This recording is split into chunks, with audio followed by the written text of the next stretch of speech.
Hello everyone, আসসালামু আলাইকুম। আমি তানজিনা ইসলাম চলে আসছি আবারও জগা খিচুড়ি পেজ থেকে। দেখতেই পাচ্ছ আজকে দুর্দান্ত স্বাদের একটা রেসিপি নিয়ে তোমাদের মাঝে চলে আসছি।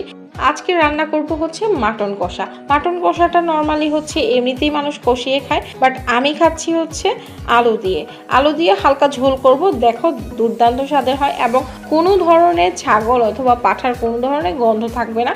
দেখতে পাচ্ছ আমি কিন্তু আগে পেঁয়াজ এবং রসুন কুচি দিয়ে দিয়েছি, আর এখানে গরম মশলা দিয়েছি, এলাচ, দারচিনি, তেজপাতা, লং এবং কালো গোলমরিচ। এই কয়টা উপকরণ দিয়ে এখন ভাজাভাজি করে নিচ্ছি। আলুটাকে ভেজে কিন্তু আগেই তুলে রেখেছি, তোমরা সবই দেখতে পেয়েছো। আর এই দিকে আমি যেটা করছি, সুন্দর করে ভেজে নিচ্ছি।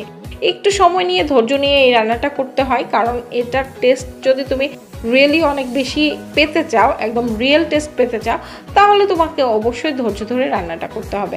এখানে আদা বাটা, রসুন বাটা এবং পেঁয়াজ বাটা আর হচ্ছে বাদাম বাটা, এই কয়েকটা উপকরণ দিয়ে সুন্দর করে কষিয়ে নিব আমি। আর পেঁয়াজটা কিন্তু অবশ্যই ব্রাউনিশ কালার যখন হবে তখনই তোমাকে এটা দিতে হবে, বাটা মশলাগুলো। আর এখন এই পর্যায়ে দিয়ে দিচ্ছি হচ্ছে গুঁড়া মশলার মধ্যে আমি দিয়েছি হচ্ছে হলুদ গুঁড়া, ধনিয়া গুঁড়া, মরিচ গুঁড়া এবং পরিমাণ মতো লবণ। এখন এটাকে খুব ভালো করে কষিয়ে নিতে হবে। দেখতে পাচ্ছ কতটা সুন্দর করে আমি কষিয়ে নিয়েছি। কষানোটা দেখলেও কিন্তু বোঝা যায় যে আসলেই খাবারটা টেস্ট হবে ইনশাল্লাহ। তো যাই হোক, আমি মাটনটাকেও দিয়ে দিয়েছি। মাটনটা একটা জিনিস মনে রাখবো, মাটনে তোমার লেবু এবং লবণ চিপড়ায় আমি ম্যারিনেশন করে রেখে দিয়েছিলাম অনেকক্ষণ, কিন্তু সেটা আমি স্কিপ হয়ে গিয়েছে, আমি ভিডিও করতে ভুলে গিয়েছিলাম। তোমরা অবশ্যই সেটা দিয়ে নিবা। তো অনেকে আবার ম্যারিনেট করার সময় লবণ, লেবু এবং আরও অন্যান্য কিছু উপকরণ দেয়। আমি জাস্ট শুধু লবণ আর লেবুই দিয়েছিলাম, আর কিছুই দিইনি, যেন কোন ধরনের বাজে গন্ধ না আসে তাই। আর এদিকে আমি জিরা গুঁড়া, ধনিয়া গুঁড়া আর হচ্ছে পরিমাণ মতো জয়ফল, জয়ত্রী গুঁড়া দিয়েছি।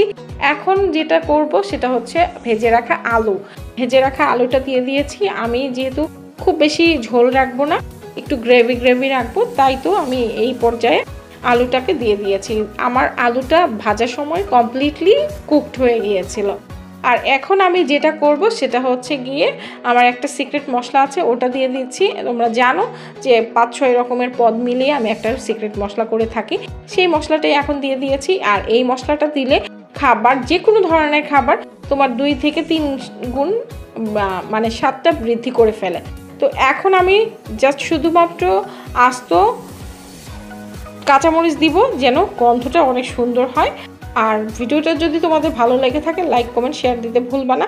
আর এখনও যারা ফলো দাওনি অবশ্যই ফলো দিয়ে যাবা।